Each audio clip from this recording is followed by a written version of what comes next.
Alrighty, everyone. Welcome to the third series preview here on Chasing the Monster. I'm David Karras, joined by my co-host Luis Gomez. That was a fun series against the Orioles. We started off a little bit uh, on a sour note. I think a lot of us were overreacting after the result on Monday, but nice couple back-to-back wins here today and yesterday. So the Red Sox are heading home with a 3-4 record. We won today by a score of 8-4. We got a few nice homers from rookie phenom so far, Christian Campbell, which we'll talk about a little bit more later. Um, Bregman and Costas also homer today. And then yesterday we got the W with Garrett Crochet going 8 innings. That was the first time in his young career that Garrett Crochet has pitched 8 innings in a game. So after, a few hectic days in Red Sox Nation, us Boston fans, we like to overreact a lot. People are already claiming the sky to be falling 5 games in the season after falling to 1-4, but it's good to head back home to Boston in a 2-game win streak. What are your thoughts on all that, Lewis? I'm not gonna lie with you. I was one of those people. I mean, I knew we were gonna figure it out, but I just wanted everything. I wasn't expecting us to start like that. But um, for this series against the Orioles, it was amazing. We lost the first game. That was a little weird, but with you saw who was pitching for us. You actually got the prediction correctly. Yeah, you actually did. And for the first game, that was a tough one. It felt like we were still slumping with the offense. We couldn't take the lead. We could tie it up, but we can't take the lead. And but the day off on Tuesday, we came back on Wednesday and they were on fire. You got me right away, like Trevor Story with a bomb. You got me and Crochet doing pitching a gem, and then like we keep adding more runs into the lead, and you get me. It was a good one. And today they showed it again. You get me the offense. Alex Bregman the first inning, a 2-run homer. And Devers walked in the first inning today. You get me that, and Bregman made them pay for the freebie. But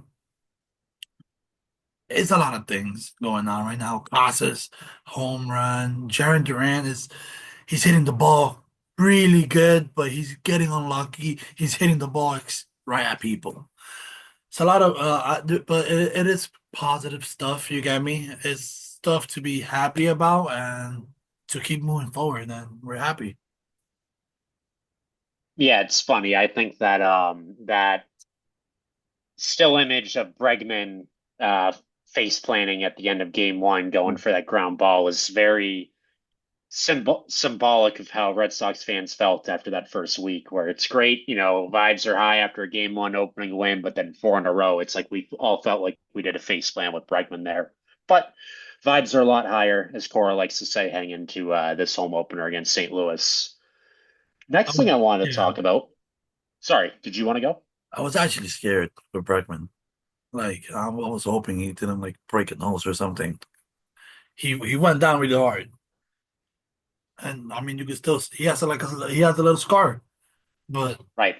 at that moment, I was like, yeah, hopefully, like he's good.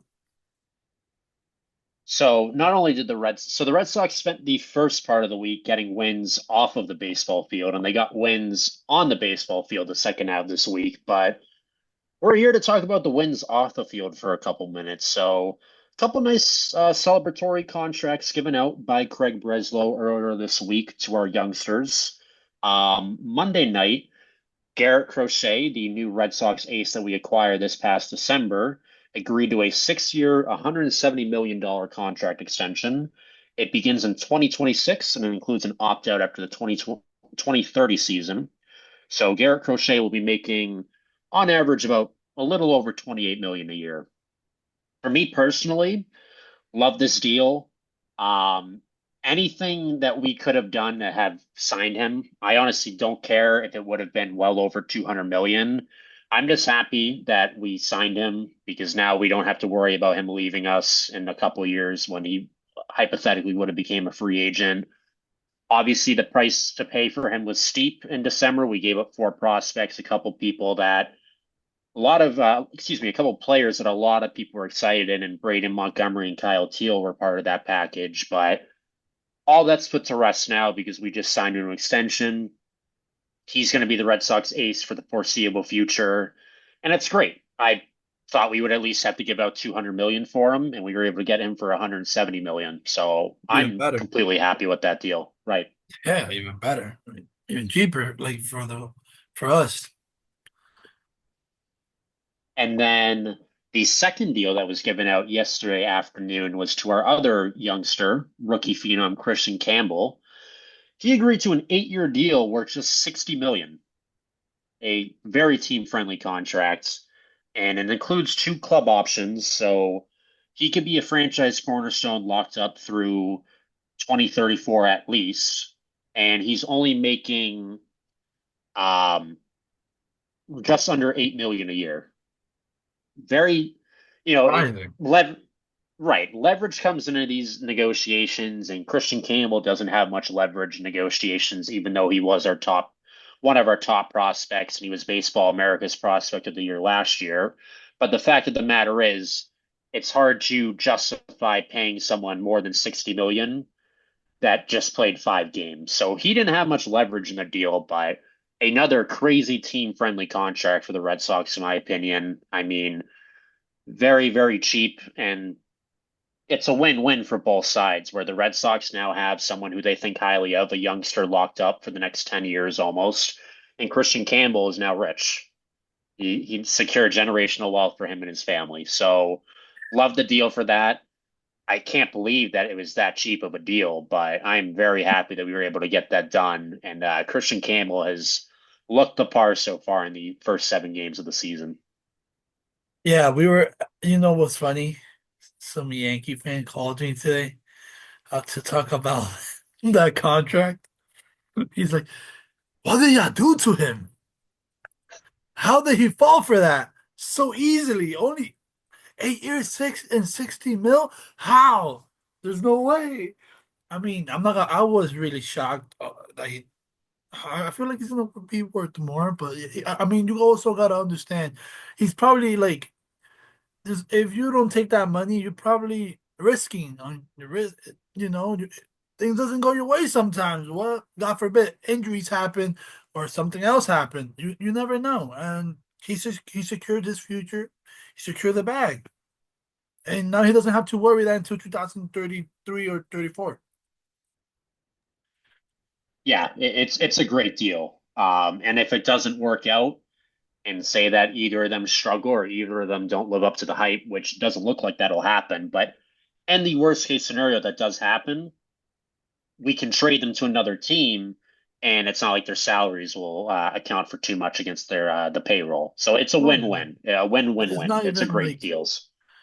it's not like they're paying him 30 mil. You get me 29. Exactly. It's just for them that's probably nothing. 8 million. You get me? That's probably nothing for them. Do you think we can get contract extensions done for Marcelo Meyer and Roman Anthony in the near future? Um, I feel like we can. I feel like we could, but we gotta bring them to the. They gotta come to the big leagues first. I don't think they're gonna be like.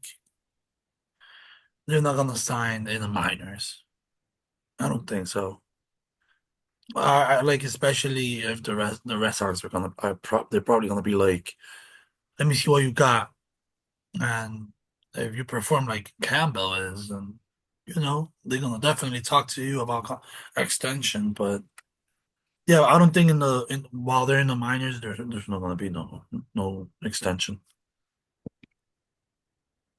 I agree. I think that right. It's very rare. I can only really remember one time the Red Sox have given an extension out like that for a player that never played for them at the big league level. And that was when we acquired Rick Porcello 10 years ago, and we gave him all that money before he even made his first start for us. But right, I think they at least want to see him play at least one game at the major league level, like a Crochet or like a Campbell. Um, Anthony, if I were to guess, I would say Meyer is more likely of the two than Anthony for us to give out an extension to. I think Anthony's probably being told by his agent to test free agency or wait this out. Like, don't undersell yourself because I mean we all know the potential of Roman Anthony. He's the top prospect in baseball for a reason. He's already popping off from what I see in Worcester. He had a multi-homer game already to kick off the year. So I think his agent's telling him to hold out. But maybe Meyer we could work something out with after he plays a few games up here at least. Good Um, question. Which one you like yeah. more? Out of the big three, out of the three, what do you like more? Oh, you're asking me just to pick one of them? Yes.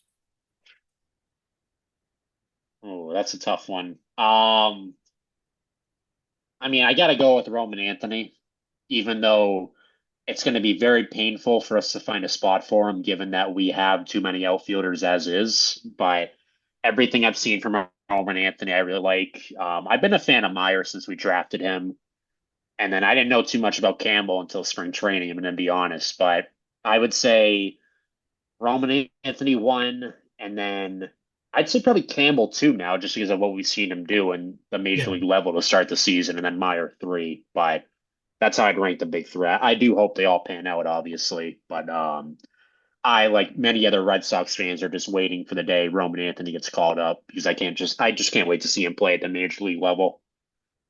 Yeah, me too. And he's really young too. He's only 20. So I feel like they don't need to rush him. So, he's gonna be fine, but he's showing so much potential at that age, you get me? Like I know he could get stronger and bigger.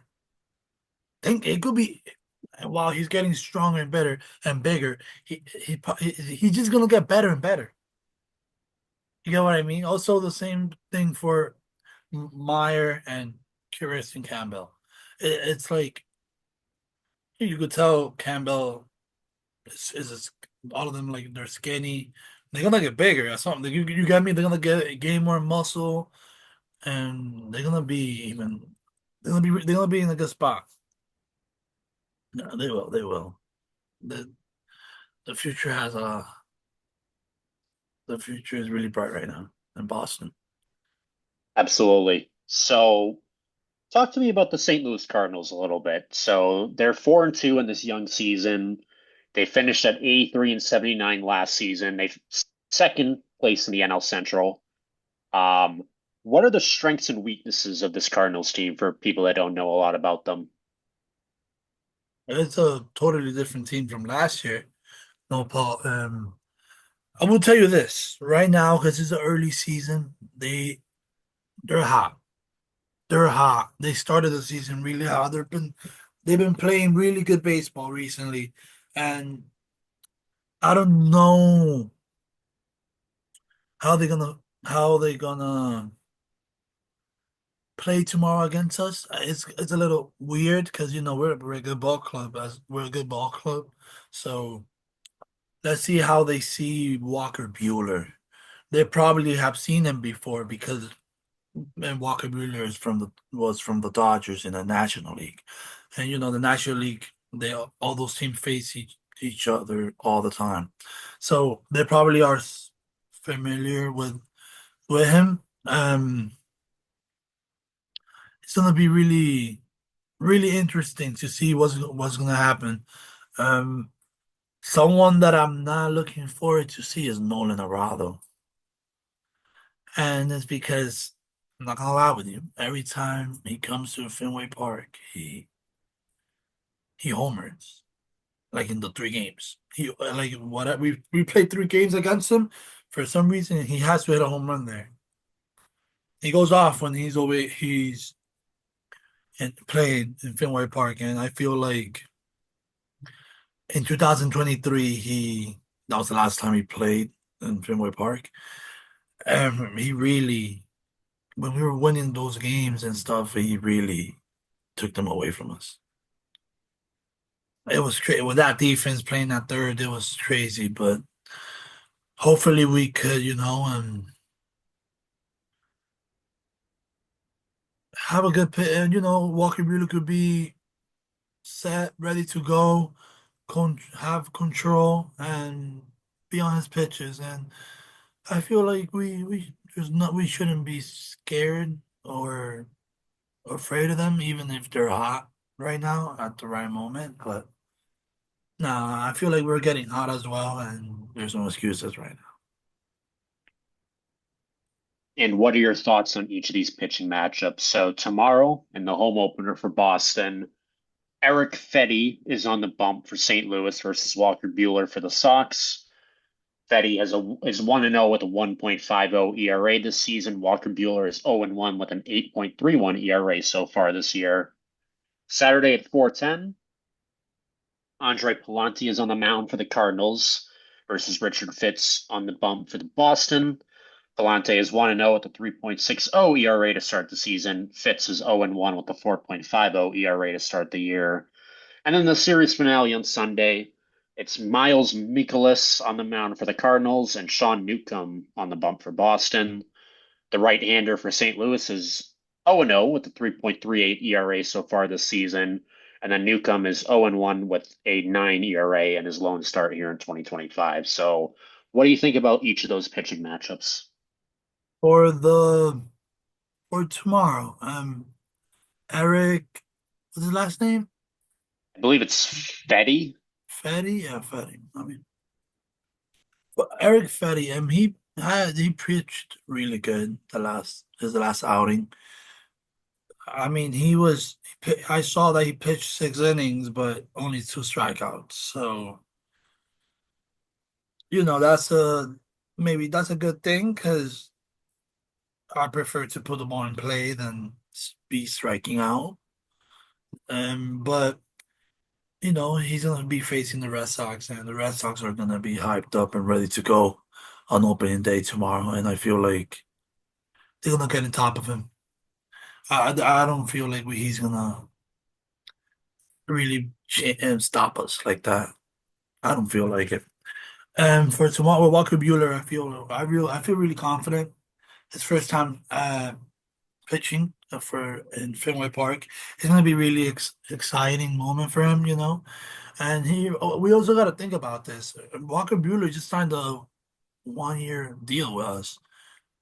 You think about it. He's definitely trying to pitch the best he can to get the more money that he can in the free agency. So in a good way, that's good because you want your players to perform really good and to try their best. Yeah. So for Saturday, you said Richard Fitz versus. Andre Palante. Okay. He had a good he had a pretty good outing his last time. 5 innings and three strikeouts. Um, I feel like we could get on top of him as well. And with Richard Fitz, that pitching like how he pitched versus the Rangers, he pitched really good. You get me? He was throwing 97 when he had to in the late of the ball game. And I feel like this St. Louis team, even though they're hot, they're not. I don't think they're good enough to stop us because I feel like we have more talent and we're just built different compared to them. You get me? You compare us ball player to ball player, yeah, we're way better. So And I definitely got the Red Sox on Saturday, Friday, and tomorrow on Saturday. so you're saying so you think they'll win tomorrow and Saturday, but they'll lose Sunday? No, no, no. The Red Sox will win. All three games? I'm not. I wish. Because this gets right into our series predictions. That was going to be my next question for you. I wish, but I don't know on Saturday. I don't know Newcomer on Sunday. I mean, I don't know Newcomer how he's gonna come back. You get me? Even though I feel like he got unlucky versus the Orioles, but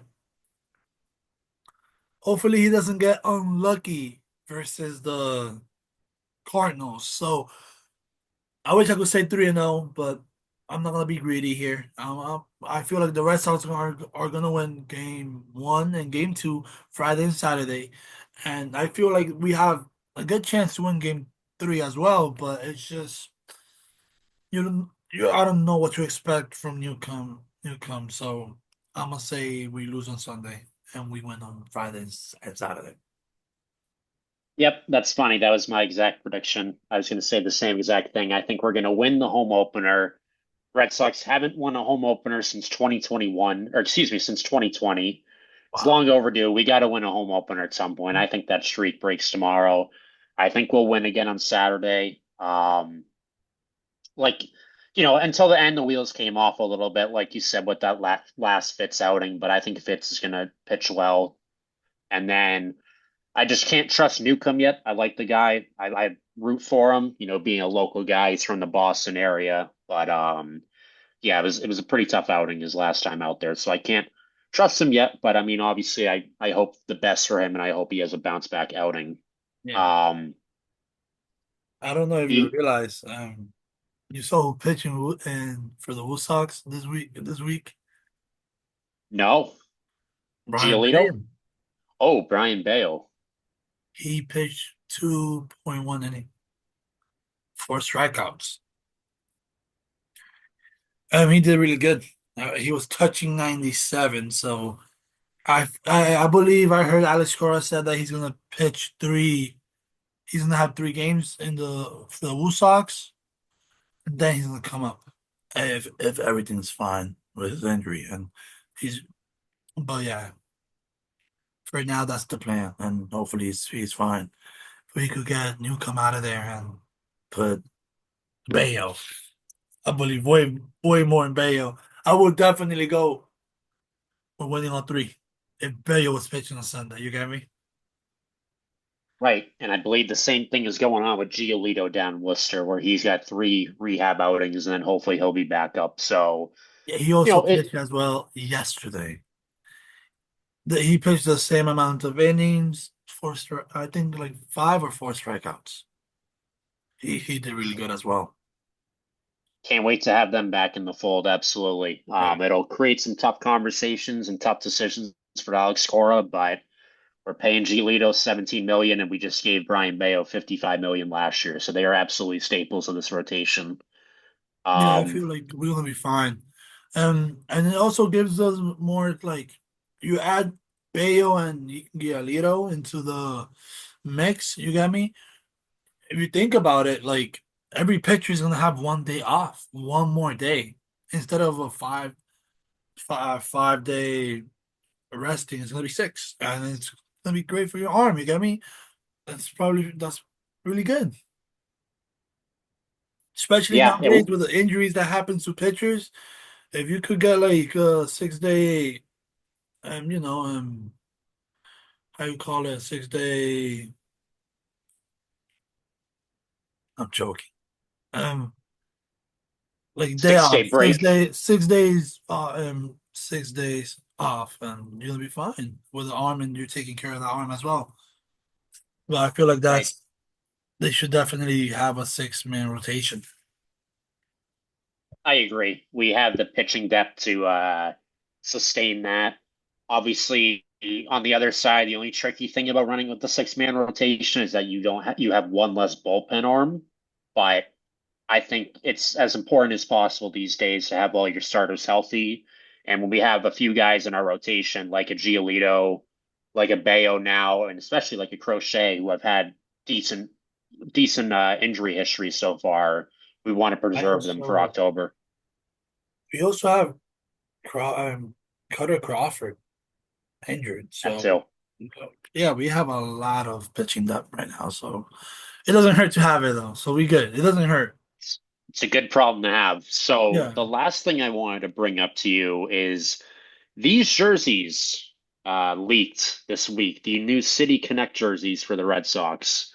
It remains to be seen if these are confirmed and these will be the actual ones, but the play on these jerseys is it says Red Sox in big white lettering, and the jersey color is green monster green.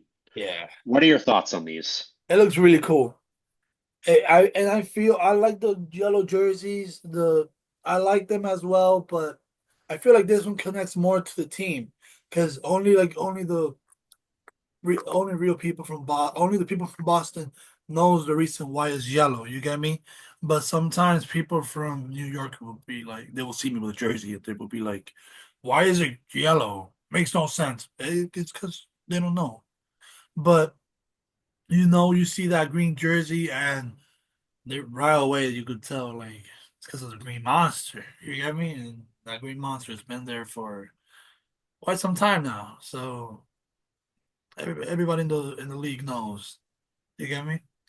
But it seems really cool. I'm definitely getting a diverse one. Ooh, Definitely will. Who I won't. are you getting or what? I might get a crochet one. I won't lie. I won't lie. I didn't like it at first. I thought it was pretty bland and like pretty plain. I'm like, that's it. Like all it says to the Red Sox. Like there's no designs on it or anything. But I don't know. It's kind of growing on me. I do wish there was some more designs on the actual jersey rather than it just saying Red Sox and that being it. But I like the color. It's cool. It's like yeah, it's green monster green. I think that that's really cool. I'm a sucker for all these non-red Red Sox jerseys because I think they're unique and creative. I mean, I still think the City Connect jersey from 2021, the yellow ones are better. And I think it's awesome how the Red Sox dominate. Like they have such a great winning record when they play in those uniforms. But I'm yeah, going Red I'll Sox. probably get around to That's true. buying a Green Monster one. They almost never lost when they had those yellow jerseys. Exactly. We got to I wear them mean, all the time. yeah. Maybe they will. Maybe they will for like for a special event. But let's see. Hopefully they don't. I mean, it doesn't hurt to have them there either. You get me? It doesn't hurt to have that as an option. Why not? Right. And the one that really hurts for me though is the navy jersey one. I know. I wish we still had those. Yeah, I bought one and now it's like we don't even use they don't even use it anymore. So, but yeah, I really like the yellow one, but especially Sunday night presented like by ESPN. You're watching the game.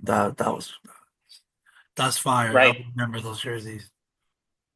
End of an era, but looking forward to these new jerseys if they come out. Um, that is going to do it for us today. This was another fun series recap. We're going to keep bringing these to you guys. We enjoyed doing them. And obviously, it's a lot more fun when the Red Sox come away from the prior series with a series victory. So, hopefully, we are coming back here next Sunday or Monday talking about the Red Sox winning another series over the Cardinals. I will be at the home opener, by the way. I forgot to say that. So I will be in the ballpark tomorrow with my family enjoying this one. I went to the home opener in 2022, so this will be my second time going into Boston for a home opener. It's a fun time. Maybe I'll try some of the new food they have at the ballpark. I'm excited to see what they changed over the winter. Yeah, because I haven't gone since April last year. It was Marathon Monday last year, the last time I went to a game. So I haven't been to Fenway in almost a year. So I'm interested to see how everything changed. But yeah, it's going to be a fun one. Thank you for everyone for watching this video. Alongside Lewis, I'm your host, David.